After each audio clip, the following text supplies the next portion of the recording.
Thanks for having us here to talk all things podcasting. Great to be with you guys, and thanks for saving me the first 10 minutes by doing the introductions. It was great.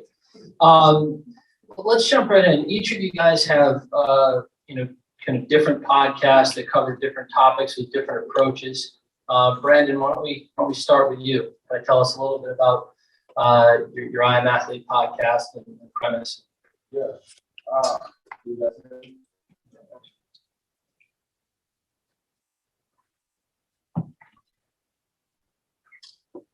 Rule number one, always make sure the audio is great when you're podcasting. I learned my lesson. We went to launch a show, I Am Athlete LA, and the production was horrible. We bombed. You gotta get your audio right. I Am Athlete is a cultural, social phenomenon.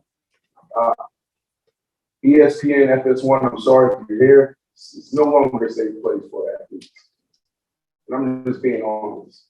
You know, when you look at an athlete and the way we talk about the athlete, they make too much money, or they don't deserve that contract, or why do they dress like this, or what about their mental state?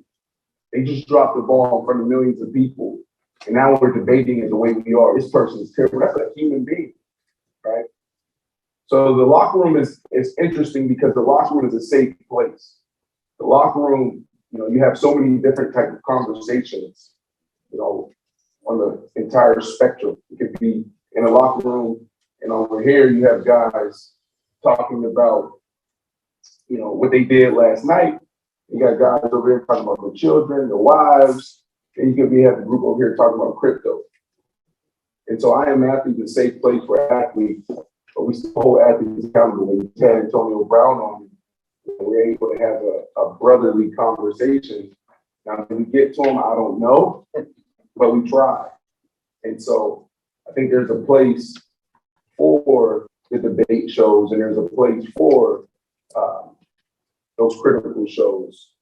But to get real, authentic athlete conversations, athletes are now going other places, to all the smokes of the world, okay? The Gillian kids on Barstool, $1 million worth of game, non-traditional. So that's what I Am Athlete is. It's a safe place for athletes, a place that I call the locker room. Very cool. Sal, want to talk to us a little bit about the Extra Point Network? Yeah. Well, first of all, I have a daily TV show on FS1, so now I'm embarrassed. No, I was on FS1. I heard it. Yeah, I know. Extra Points Podcast Network combines sports and gambling and just hijinks and ridiculous behavior. And we try not to take ourselves seriously, and I think that's why it works. There's a lot of like sports gambling podcasts out there that you know, you have these stat heads on there, and there's some value in that. People will show you who wins 53% of the time, but I don't know. It's just not. There's not enough personality for me and for my friends to enjoy something like that. If you put them on TV or on camera, it feels like they're in a hostage video. And we like to have fun with talking about sports and gambling. And Dave and I have a podcast, Extra Points, where we have Martin Weiss on as well, and we yell at each other for an hour, and somehow we talk sports and gambling, and it all comes together. I think. Am I missing anything? I think you've covered it all. Yeah. Yes. Very, very cool. Now, just go back, Brandon. You're an athlete. I used to be. Oh, I used to be. By the way, can I just say, for sports gambling, I'm still a fan of Inside the NFL. And Brandon, what was it, 2 years ago you introduced the betting line? You guys were just picked straight up 2 seasons ago. And Brandon and the others were terrified of this. Like, what is that? I just want to pick winners. And now it's been a transformation. Correct me if I'm wrong. It's like, if I can get 4.5 on this game, why wouldn't I take it? So it's good news for me and us and the gambling world in general. Do you ever see a day where they work that into the actual television broadcast, where you're watching a 30-3 blowout, everybody's bored except the 3 million people that have the over, and they're trying to get to 37 points? Do you ever see that happening? I mean, absolutely. Just like you said, 2 years ago, I've been on Inside the NFL for 7 years. That when I was playing ball, I was broadcasting, and we were just picking games. 2 years ago, they're like, "You got to pick against the spread." I said, "What the hell is a spread?" So absolutely, the way it's trending right now, you'll see more. I think for the networks, you'd think it'd be a good thing. It'll be a way to keep these blowouts and some of these uninteresting games quite interesting. Quarters, halves, catches, the whole thing. We got a room full of marketers here, so let's talk a little bit about kind of audience building and kind of how you've done that. Brandon, you started your podcast on YouTube. It was kind of a cultural phenomenon, built your audience up to a few million people, and it was really through kind of social channels and word of mouth. And like, how do you think about organically building your audience? Consistency is one that's critical, right? If you say you're going to every Monday at 12, you need to be there every Monday at 12, right? Niche, right? So created like almost like a talk show for men, but having conversation where men and women can engage. I always tell my team, forget the algorithm. Like, we have a big team, and our team, social media, got Key on here too. They're always like, oh my goodness, we grew another 10,000 a day, or we're about to hit X amount, and we need to do this. And their KPIs and metrics, that's what they're focused on, right? That's their job. Like, good content. That's it. If you put good content out there, people are going to like it, they're going to share it, right?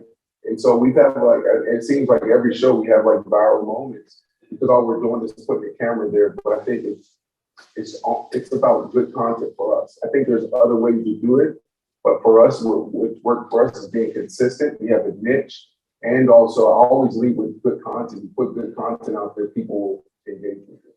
Yeah, I listened to the interview you did with Antonio Brown a couple of weeks ago, and getting him, I didn't see him really on any other kind of outlets or networks to come on and talk about his situation in that life. Is that hard for you to go deep, with someone that was either a peer or a friend?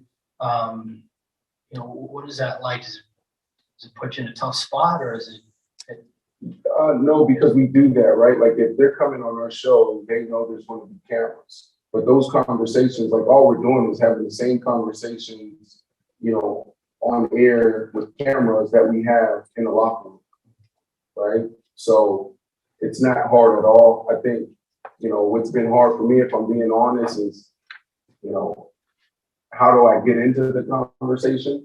Trying to perfect my craft, where I can get everything we need from, and when I say get everything, I had to check myself with the Antonio Brown situation, right? Like, we were flying out to LA, he was out here, Kanye West, Madonna, et cetera, et cetera.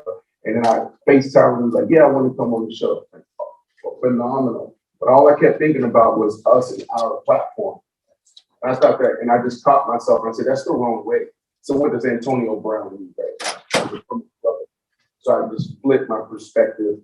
And I said, it's not about our platform. We'll do millions of views. It would be great for us, or put us in another round. Maybe now this will parlay us to get the Brian Flores interview, the Kyrie Irving interview.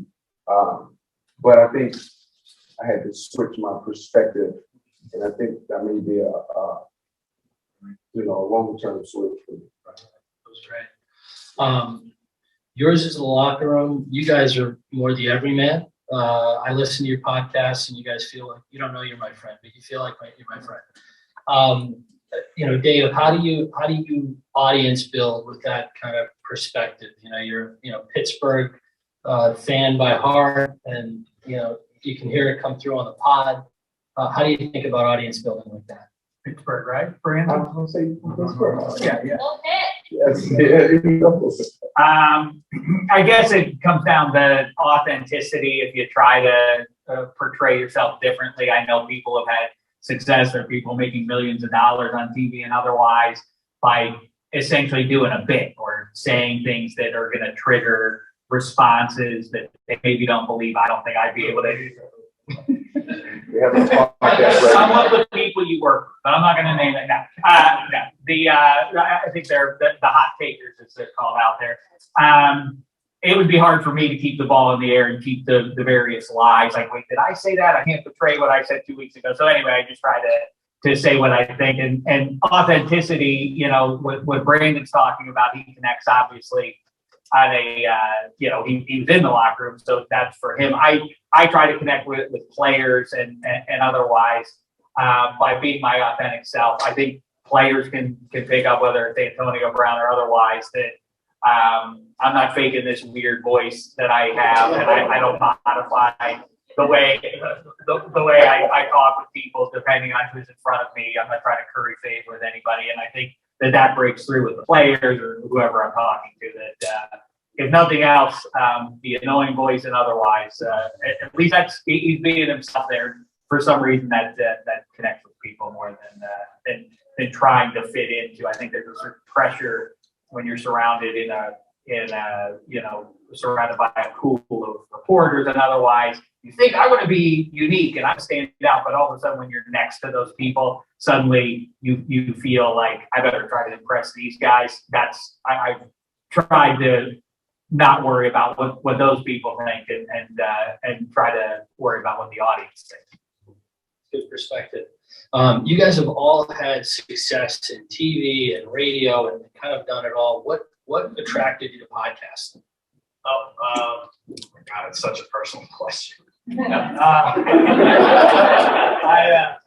was a writer on Jimmy Kimmel Live with Bill Simmons. It was the first season, and we would every Monday guess the lines for the following week. So if week 3 had just finished or the Monday night game was pending, we would look to the week 4 lines and we would try to guess, and we'd have a competition who was closest. There was no, it didn't pay off. It was just for bragging rights.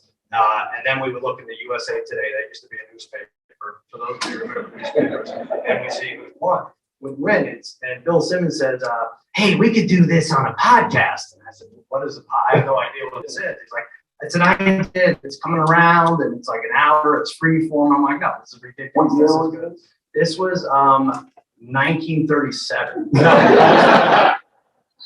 What was it? 2004, right in there. Yeah, it's 2000. So yeah, I think we're on year 15 by the time we got it going. But so yeah, it was like, all right, I don't know. I don't think that this appeals to anyone except the two of us right now. And eventually we had a podcast, and he had it on ESPN, and it's been going for like 14 or 15 years. And then he sold his business for $250 million. And I said, this guy's a loser. I could do this on my own. So no, I'm very close with Bill. So now we're doing the Extra Points podcast. What do you like about the format, Dave? Well, I mean, everybody at this point now, I don't think it's a secret that podcasting as a platform is pretty saturated in terms of just bodies doing it. I'm sure I'm the only one that doesn't have I'm just going to say, I'm guessing everybody in this room has at least 1 or 2 podcasts going themselves.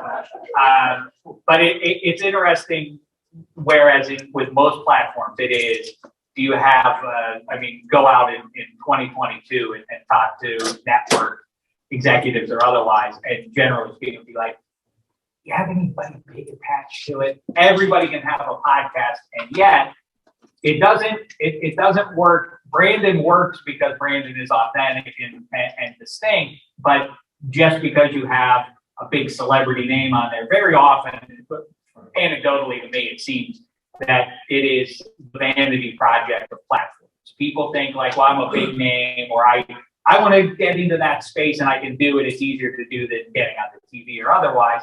So whether you're in Kansas or you're a big time celebrity, it seems to me it's based on merit, and that's what's going to break through in the saturated platform. And so, you know, it's again, you know, I wouldn't want to waste this magical voice on and not laying it down on recording it for the world to enjoy that. But yeah, it's to me it seems like, as opposed to, you know, a movie star, there's a distance from that up on the screen. There's a lack of a connection with the audience. TV a little less so. I like the hook sink deepest with I know it sounds a little creepy, but in your ears, you're talking to people. There's a more intimate connection than there is with the other platforms. That's a lot of kind of what we talk about. You know, is podcasters is the original kind of influencers, right? You're really an audio influencer. You're building the connection that you're talking about with the audience. How do you, Brandon, take that connection and extend it to brands? And what makes a good relationship, between you and a brand?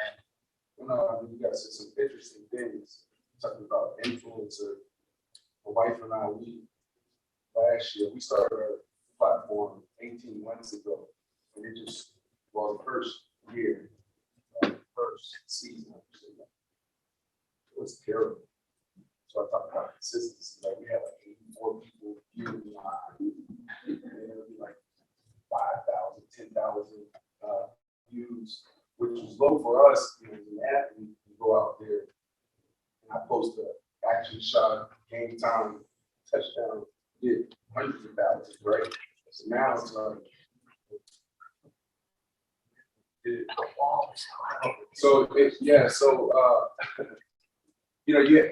was tough. You have to humble yourself and say, you know what, I'm starting from the valley. I'm no longer this, this Pro Bowl, all pro player.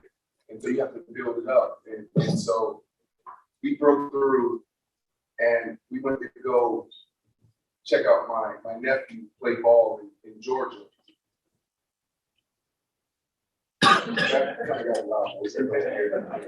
Right. All right. So, anyways, we go to Atlanta, Georgia, to this football game, high school game, and we have this little it's turned into like a segment on the show now. It's Ojo versus Science. I try to be a healthy guy, pay attention to what's going on. Ojo eats McDonald's every single day, literally, right? And so, like these kids, we had this debate with all these high school kids about Ojo versus Science, and it's just like I believe in Ojo, and other kids like I believe in Science. It's the middle of a high school football. These kids don't know me anymore, Brandon Marshall, they know Odell Beckham Jr., Antonio Brown. I thought that was amazing, right? It was like, wow, like we're reaching that demographic. We go to Zaxby's. I don't eat any meat because I'm a science guy. I haven't ate any meat for 3 years. So, but I'm getting it from my lovely wife and kids. It's like our treat when we go to Georgia. So we go to Zaxby's and all the kids working there was like, you're the YouTuber. Like a YouTuber telling kids to stay in school, right? So like influence is big. And what was your question? Okay, the brands. Okay, great. What I'm learning now, I said no to a lot of brands because it wasn't real, and a lot of people were mad at me. People who joined the shows like, why are you taking this 25,000, this 50,000? I was like, this shit's not real. It's like it's not authentic, right? Like it has to be real. And I think that what I'm learning right now, because I'm still young in this space, but what I'm learning is, it needs to be collaborative, right?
I try to work backwards. I do the same thing. What's your campaign here? What's your slogan? What do you want to hit?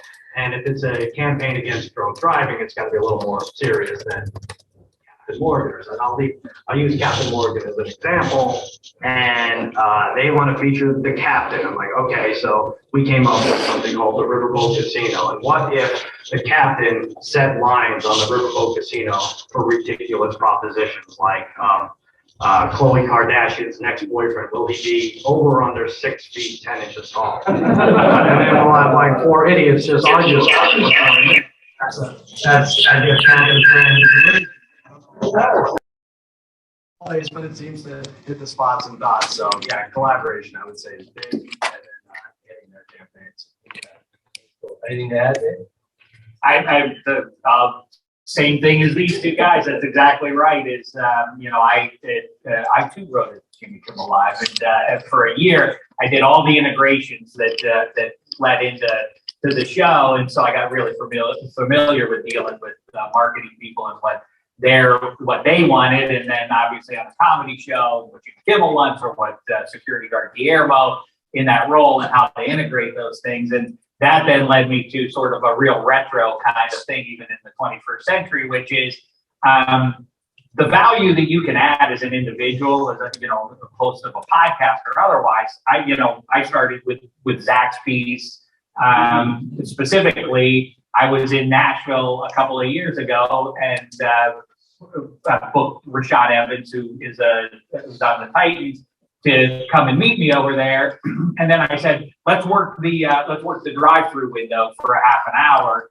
And that goes a long way for real. I mean, that's before television or anything else, that sort of one-on-one connection. And there aren't a ton of people willing to do that kind of stuff. But, there's a McDonald's literally less than a mile from here where I went around, asked dumb questions to customers for 45 minutes. And, for the next couple of years, that was something that McDonald's could shop around. And, for that particular platform, it really resonated for them. So, so what the needs are of who you're partnering up with are everything. Let's change the topic to something a little more present and fun, which is gambling. Something that you guys seem to know pretty well. You're starting to build a platform around gambling. Can you talk to me a little bit about the approach, how you make your picks? Do you have any winners? Because I'm chasing. Well, first of all, a little secret here, like FanDuel isn't here or anybody, right? They sponsor us, but they're going to beat you eventually. And one example is the coin toss. I was talking to you about this before. You have to lay $1.04 to win $1 on the coin toss. That's all you need to know about gambling. They don't let you win, but it's also the greatest thing in the world. And it's still not legal here in California. It's still not legal in Florida. It's just legal in New York and Texas. It's not kosher, and there's a ways to go. But it's picking up speed, and thank God to the Supreme Court, because I was doing it illegally for so many years, and now just like there's that. I mean, it really was like we talk about Jimmy Kimmel, we brought up a lot, but he's had guests on, and the punchline for marijuana use used to be Sarah Silverman or Willie Nelson or Woody Harrelson. And now every other guest of his comes on and talks about vaping and growing it in their yard. And I kind of feel like the stigma is gone, and that's the same with gambling as it's legalized in more states. And also the state is hurting for money. So I don't know what they're doing. Do you see the profile in your audience changing and expanding to younger demographics as things have legalized across the country? Well, I think that the show specifically that Sal and I do Extra Points, the way we position it, it's very, or the way it sort of flows naturally is Sal, as he says, since the day I've known him, and it's over 20 years, he's been making the games a little more interesting for himself. And I sort of play the role, it's a true role, which is explain to me why that number's moving the way it is 3 days before the big game and otherwise. And that allows us to hit the newcomers, because, the wagering business is booming now. It was not 5 years ago. So I think a lot of people have skipped over the newcomers to gambling and to, you know, to their own loss, to skip over those people. I kind of will say, Sal, doesn't it make sense? Like 3.5, is that a bad bet there? And he'll explain to me the logic behind it. So hopefully we can. And I'll lose, but then I'll lose a lot. Yeah, that's right. Yeah, that's true. But yeah, yeah, no, he's, so we try to, guys who really know what they're doing and guys who are up and coming in the space. And so hopefully we cast a wide enough net for anybody who's interested. So yeah, hopefully that does hit the younger demo of people who are just starting, you know, college age, you know, just beyond starting to figuring out ways for it to be 9, 8 years old. It's a little terrifying, but yeah. I'm sorry. Specifically, I like the Bengals in this game. I think it's a very close matchup. I don't think there's any moment to. Oh, come on now. Where are we? Oh yeah, I didn't see the Rams card out there. I forgot. I don't know, Joe Burrow. I think the Bengals defense is underrated. I'm not sure where you are on it, Marshall, just yet, but I think it's Brandon. Sorry. Sorry. I'm picking. Well, I mean, the whole conversation around gambling, to be honest, it's not. I don't gamble. I play. Like I'll go to Vegas and I may play blackjack. When I was playing, I actually lost like $200,000-$300,000. This is before I did my big deal. Now when I go out to actually gamble as if I don't have money, right? What I should have did from the beginning. So like I'll still go out there. I don't have like a problem or anything like that. So no, I don't need help.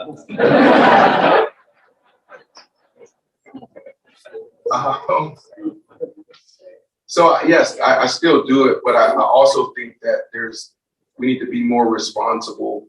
And so I've been trying to think through this because there's a lot of opportunity. You see people getting big deals, 3 years, 60 million, you know, 3 years, 70 million, et cetera, et cetera. So it's exciting. You know, we're athletes. And I think there are some athletes that it's real. It's real for them. You know, they'll bet on games and they'll bet on horse racing, et cetera, et cetera. For me, not so much. And I think it's important because, you know, there's a lot of people that are losing everything, right? And so we just have to be responsible there. And I don't know if there's any gaming brands out here, but for me and our platform, that's a discussion that we're having. Like, how does this fit our platform? And it's in particular with me, you know, because that's a big deal. It's a lot of money. That said, what do you think about the game will not end on a kneel down? I've been an underdog my entire life, Yeah. so I'm going to the Cincinnati. There you go. Okay. Yeah. That's Well, we've got a couple of minutes left. I thought we could maybe end on something fun. You guys pick props for a living. Yeah. You got a couple of props that you can give the audience, and I'm chasing. So if you can give me a winner, I'd appreciate it. All right. I like orange Gatorade. 8 out of the last 11 years, it's been either orange or blue, having nothing to do with the team colors, or maybe it does. Bengals are orange. I like the Bengals. I like the anthem to go over 95 seconds. I think she clocked in at 76 during rehearsal, but I think she's going to really hold the last note. And I like the Bengals. I don't know, Dave. I love the bet of a safety happening inside the 60 minutes of the game. It's kind of fun. We have good punters on both sides, maybe pin them deep, Aaron Donald and company, get a lot of sacks, maybe you get, and it's something you can root for. Either side doesn't make a difference which team you're rooting for, anything else. That's what's fun to me about it. It doesn't swing who you're rooting for naturally, but bets like that are super fun. To just hope that somebody gets tackled in the end zone, and then you get to see the most exotic of all efficient calls. I like that. When the old octogenarian guy has to put his hands up over his head. I love it. Well, this has been a lot of fun, guys. Thanks so much for being with us this morning. This is great. Appreciate it.